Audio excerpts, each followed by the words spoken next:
By taking an engineering approach to health, you can actually look to engineer a better health state.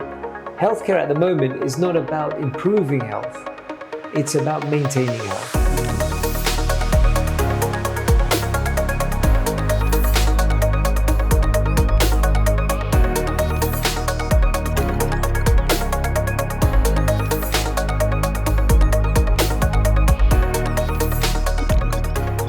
By looking at your biology, understanding your blueprint, utilizing smart tools and technologies, we can supercharge your engine to give you more output of health, and we can.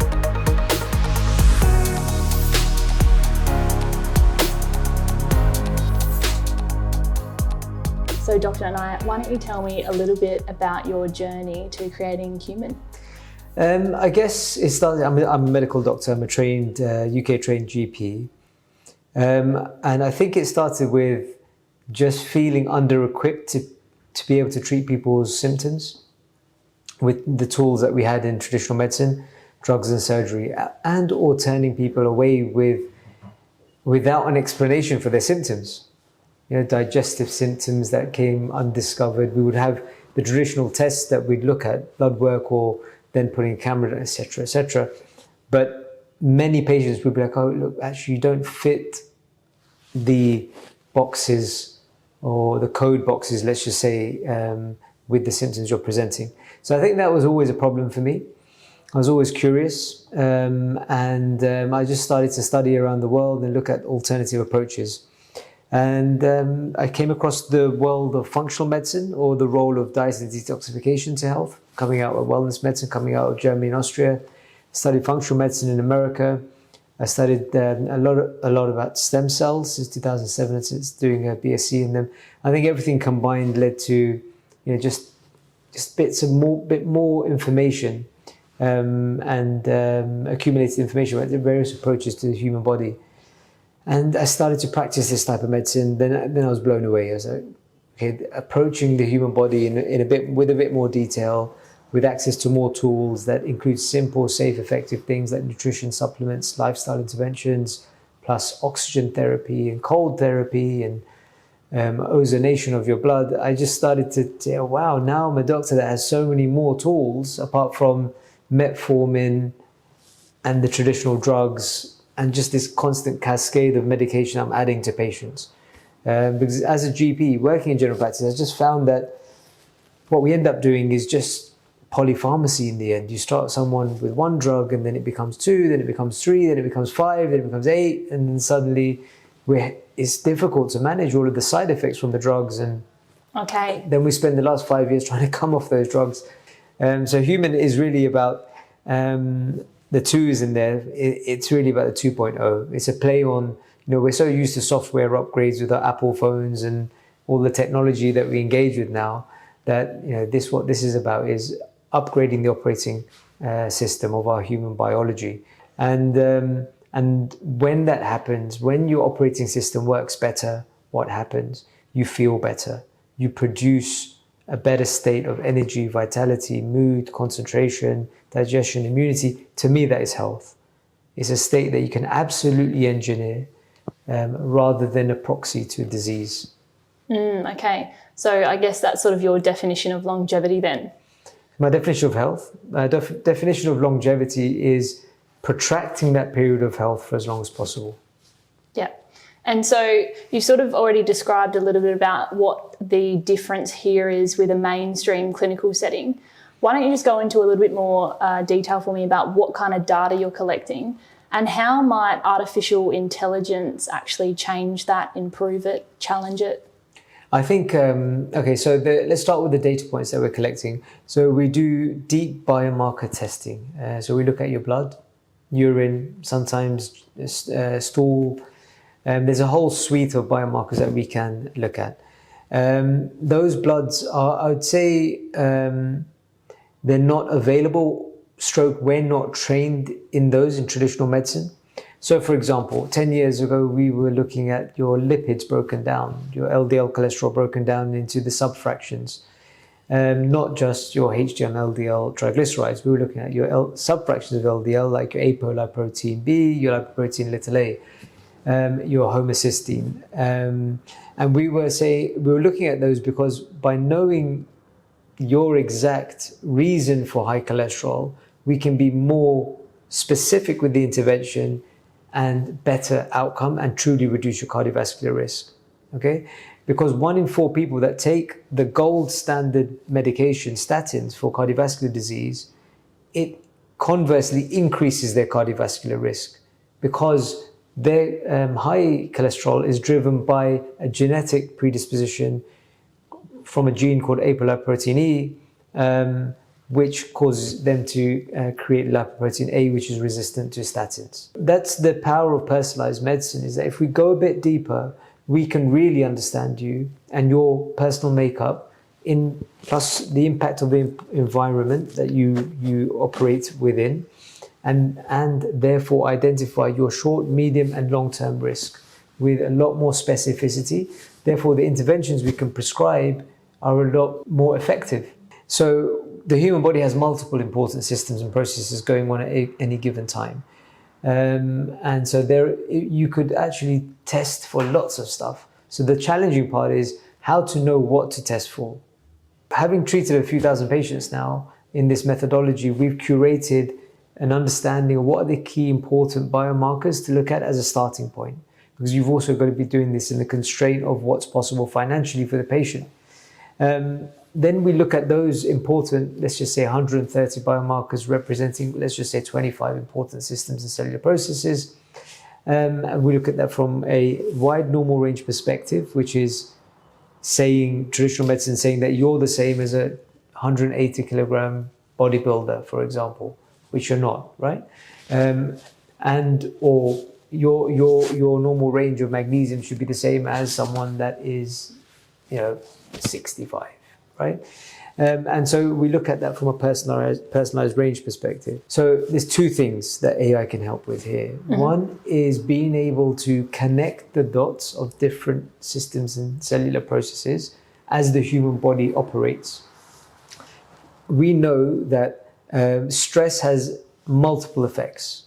It affects your blood sugar regulation. It affects your cortisol levels. It affects your thyroid hormones. It affects your digestive tract, right? And so we know that the environment can affect multiple biological processes in one go. AI can be useful at aggregating and connecting and creating a deeper understanding from having a look using artificial intelligence to establish those connections. Okay, so you might be using that in the future then? I would love to be using that in the future. I heard it's very, very expensive to create AI. And so we are, but having said that, it's in our roadmap. Because if we want to scale personalized medicine to be available for a lot more people, we can't be waiting for doctors like myself to go and learn this as a postgraduate training program, and there's being a very few number of them, right? So it needs to be a combination of the technology supporting practices like ours, learning from practices like that, feeding the algorithms, learning back, and ultimately coming up with a clinical decision support tool for doctors to help them make the right decisions and inform the right personalized treatment strategies that encompasses nutrition, lifestyle supplementation, and medication. In this type of medicine, where the algorithms of care are unknown, right? Where they're not fully defined, they're based off science. And to get the outcome in longevity, you need to be following patients for 30, 40 years, prospectively or retrospectively. And so that's why traditional approaches to longevity are based around public health. We wait 20, 30 years of data and say, oh, generally speaking, smoking is bad. And that's why public health campaigns smoking is bad. Whereas with the potential of AI, we can start to look forwards and intervene earlier. We can look to intervene earlier for 100%, but also create the right personalized blueprint to intervene for each person, So, in the next 5 years, how do you think personalised medicine will change? Will it be mainstream? Is it mainstream right now? Precision medicine, personalized medicine, longevity medicine, they're wellness medicine, they've got these different names and everyone delivers it slightly differently, don't they? I think 5 years is a potential goal that we can work towards, especially if technology and AI is incorporated. Without that, I think it will be a very difficult goal to achieve, right? One of the challenges that we have is that these algorithms of care have to be established and you become more uniform in delivering personalized or precision medicine. And to do that, we have to collect evidence around it and have a strong body of evidence that will inform the commissioning of those services ultimately by insurance and healthcare providers. I think you've sort of been described as the longevity doctor, the Harry Potter of health. What's sort of the patient attitude towards it? Is it kind of a bit scary at first, or? Yeah, I mean, it's always a pleasant surprise actually for patients when they walk through the doors, and I think they've already heard about us before they come in, and they're seeking this type of medicine out more often than not. And so by the time they're here, they feel familiar with the brand already in the business and the methodology and our approach. We put a lot of content out there to help people feel comfortable. And we want people to come in not once they've done a bit of reading around personalized medicine, around their diseases, around functional medicine, and to be bought into the notion of them needing to put a bit of work in. Because ultimately they need to do the lifestyle behavior changes, they need to take the supplements, they need to make the nutrition changes, they need to become more self-aware, they need to maybe use health wearable data to inform how they sleep and how much they move and act as reminders for healthy lifestyle choices. And so the initial reaction is always, it feels like almost like a coming home in a weird way. They feel like they're coming to a safe space, even though it looks very futuristic. They actually feel like it's a safe space for them to be able to spend the first consultations with the teams about 60 minutes, where we're just really learning about them, right? And in that consultation, they're not charged for that initial consultation. We're just there to learn about them, and they're here to learn about us. And in that process, it's called a discovery consultation. We're actually just mapping out whether we can help them or not. And whether and helping them understand, if we can help them, what kind of underlying imbalances we're looking to treat. We're educating them a little bit, giving them a bit of direction in the way to look at health a bit more broadly, a bit differently. And so so that's tends to be their initial reaction. Just tell me your definition of what engineering a superhuman actually is. Okay, my definition, it was a bit of a play on words. But ultimately what I mean is that by taking an engineering approach to health, you can actually look to engineer a better health state. Healthcare at the moment is not about improving health. It's about maintaining health, right? And preventing decline. That's what healthcare is. It's centered around the definition being the absence of disease. Engineering health is about saying, okay, we want to engineer an improved state of health consistently. For us, it's the absolute most your body can deliver in terms of energy, concentration, vitality, strength, immunity, giving you the superpowers of health. When we lose those powers of health, when we become sick, the one thing that we think about is health, and it is a superpower to us when we're sick. But engineering superhumans is, for us, the notion that I can, by looking at your biology, understanding your blueprint, utilizing smart tools and technologies, we can supercharge your engine to give you more output of health. And we can, and we do. We work with elite athletes, helping them improve their personal bests consistently across different sports. And so we know that this nutrient-based approach, when delivered with these smart technologies, can help your engine work better. could you tell us your best piece of advice that you've received? I've been quite lucky. I've received lots of good advice.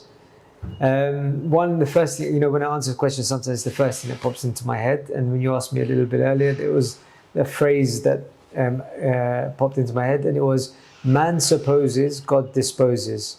And what I took away from that is that we, as men, or women, as humans, we make a plan, but sometimes we got to accept that the universe has another plan for us.